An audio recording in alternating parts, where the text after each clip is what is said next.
ভয়ঙ্কর জাহান্নাম। তুমি কি এটাকে ভয় পাও না? মৃত্যুর স্বাদ এটার তুলনায় খুবই মিষ্টি। নামাজকে তুমি ছেড়ে দুনিয়ার প্রেমে মগ্ন, তবে প্রস্তুত হও এই কঠিন শাস্তির অপেক্ষায়। আল্লাহ তোমাদের সাথে প্রতিজ্ঞা করেছে,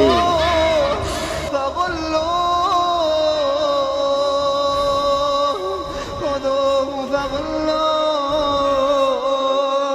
ثم الجحيم صلوه الجحيم صلوه